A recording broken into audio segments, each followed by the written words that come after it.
ये जो आदमी खड़ा है ना, ये वो सामने वाली लड़की को छेड़ रहा है, जो वो सामने जा रही है लड़की।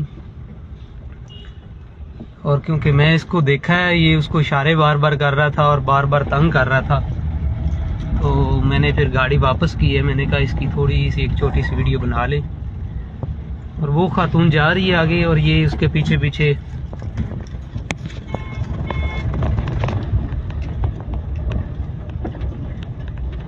ये इसके पीछे पीछे मतलब जो है ना इस वक्त एक्टिव है, और इसको ये नहीं पता कि मैं इसकी वीडियो बना रहा हूँ।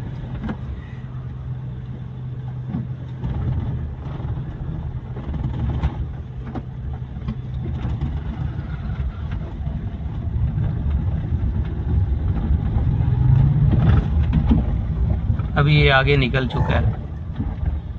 ये उम्मीद है ये रुकेगा, या इसको शक पड़ गया, इसने मोबाइल देख लिया था। ये फिर वो रुक गया है वहां पे ना, सामने गाड़ी के बिल्कुल पास खड़ा हो गया। स्टैंड पर बाइक लगा दी इसने। ये देखें, फिर वो अपने कामों में लग गया है और फिर वो इसका पीछा कर रहा है। ये वो खातून जा रही है।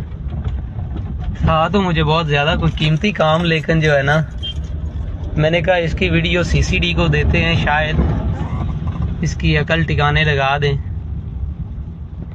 आगे चला गया और ये वापस आएगा। ये ना वाई ब्लॉक में इसकी बाइक खड़ी है, गोल मार्केट के पीछे। यहाँ पे उसने आके खड़ी की है। ये इसकी बाइक का नंबर है और यहाँ पे ही कहीं वो लड़का चला गया है। खैर वो तो बेचारी बच गई है। ये उसका पीछा बिल्कुल नहीं छोड़ रहा था।